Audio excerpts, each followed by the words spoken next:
just a comment to Professor Eldad, and I think to Tzipi Livni as well. I'm a little bit concerned by the comments you made several times about the vision of the Greater Israel movement being a minority or being a small amount. I think we would be very shocked, possibly, if there was a type of in-out referendum that we had here in Israel about in-out of the West Bank. And that concerns me, because the idea that there is a bridge between the diaspora and Israel and getting bigger and bigger, I think depends very much on the fact that the settlement movement, Hanan Porat, Zichrono Livracha, and Rabbi Levinger, and Gush Emonim of the 70s and 80s, hijacked the Zionist dream.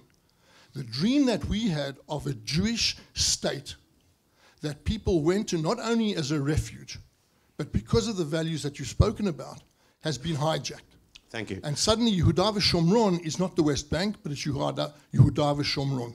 And that concerns me very, very greatly. So, Professor Eldad, just very shortly, do you feel that anybody can, say that Hanan Porat and Levinger and you yourself are living in Kfar Adumim has somehow hijacked the Zionist ideal of something different and made it into about Yehuda v'Shomron? Exactly as Britain was hijacked by those who didn't want to stay in the European Union.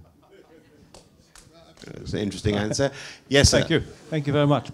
I've heard a lot of talk about the fact that in Israel's interest, in effect, the occupation has to end and the Palestinians have to be allowed to have a state. And I believe it is in Israel's long-term interest. Speaking as a liberal. But I'd like to hear someone just say that part of the ideals of Zionism is that all people have equal rights. It wasn't for Jews to have more rights than anybody else. All people have equal rights. And I'd like to hear somebody say that the Palestinians have a few rights as well. They have a right to self-determination as well. Okay, thank you. Hannah, do you want to respond to that? Well, I agree with you. I mean, one of the reasons we founded Yachad was because there was a growing sense inside the Anglo-Jewish community that there wasn't the space to say exactly those words. And, I think that one of the things that we've been quite successful at is opening up a space where British Jews who are supporters of Israel are able to say that not only is it in Israel's best long-term interest, but it is the right thing to do to end an occupation and for there to be a Palestinian state. But can I just respond quickly to... because I know also Mick wants to respond. Fine.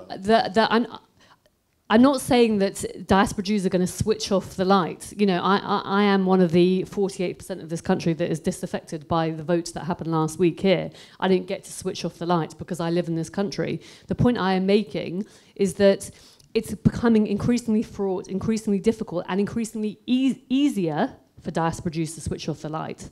And that is directly linked to the decisions and the policies of the Israeli government. And I think it is unfair to expect that, well into the future, regardless of what happens in Israel, that you can expect and demand unrallying and unflailing support from a diaspora community, even if Israel chooses to go down a path which is so far away from the values of us as British Jews. That's not a realistic long-term relationship. It's going to be irrevocably damaged. Thank you, Hannah. Yes, over there, gentleman over there, thank you. Thank you for the opportunity to speak. As one of the minority here, obviously this is a very left-wing conference. I've got to tell you that the people from the left who speak as the authority of the Jews in this country are totally out of step. They make the most noise, the left-wingers, but the right-wingers, I would value and suggest, are in the massive, massive majority here who support Israel to the hilt, and the Israelis who are there and living the life, they've got to be listened to. Thank you, sir. Mick, would you respond to that, please? Well, I think that he's right that the vast majority of people do support Israel to the hilt. There isn't anybody greater advocate of supporting Israel than me, and let me say, I'm not sure that Hannah was saying that, but the support of Israel is not conditional. I mean, I don't think there could be anybody who's written more times in national newspapers in support of Israel, notwithstanding the fact that I do not agree with many of the policies of the current Israeli government. That doesn't inhibit my support as well. Life is full of choices. Choices are made on a balance of risk and reward. And basically, what Jews, many Jews in this country, I would say the majority, given the surveys that have been done, but most Jews in this country are asking rational choices on risk and reward to be made. And that means that we have to operate in the universe of the possible. So while we all might think that we're entitled to the greater part of the land, that is not realistic. It is not realistic to have a Jewish state while we actually control the lives of others.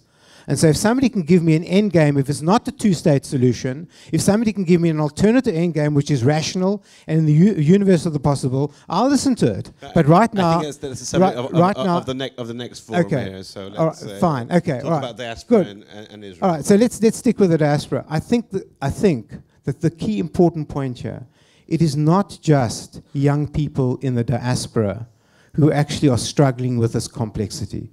It is young people in Israel as well. All right? They face exactly the same issues as young people in this country and in the United States face. And that's what we have to recognize. This is a complex issue, but if we do not move forward in a set of rational steps, we will lose both young communities.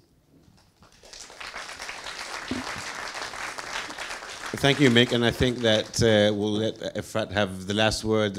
She's been nodding whenever Mick said young community. I happen to know how old she is, but I think she can still represent young Israeli communities. I think my kids are going to be representing the young communities. But I agree with what you said, and I just want to say that one of the reasons that I think young people in Israel, they, not me, think that there's a gap is because we only hear, or we very mainly hear, diaspora Jews on the political issues. And we don't hear enough, we don't have a dialogue enough about issues that we deal with. Just as you said right now, there's so many issues that young people in Israel are dealing with that are the same issues that young people here are dealing with. And I think one of them, I'll just tell a little anecdote.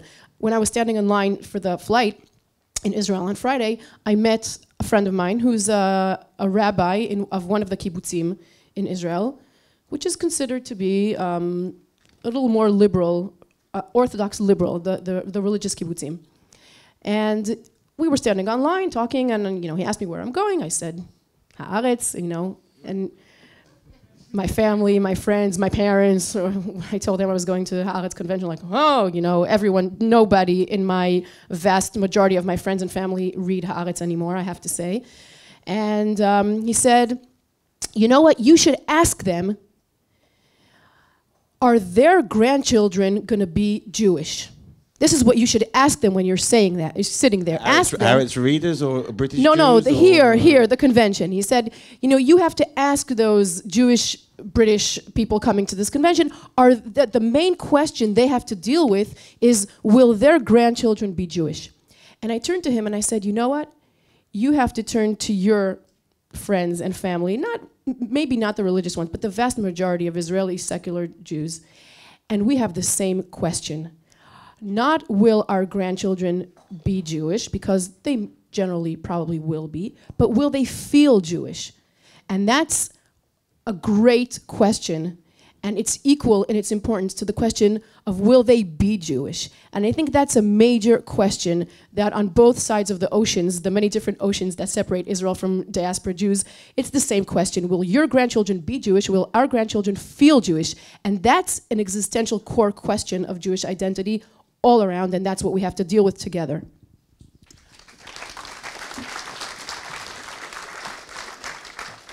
Thank you, Efrat, and I think that was a fantastic note to end our panel. Thank you, Efrat. Thank you, Mick. Thank you, Ariane. Thank you, Hannah. And thank you all for listening.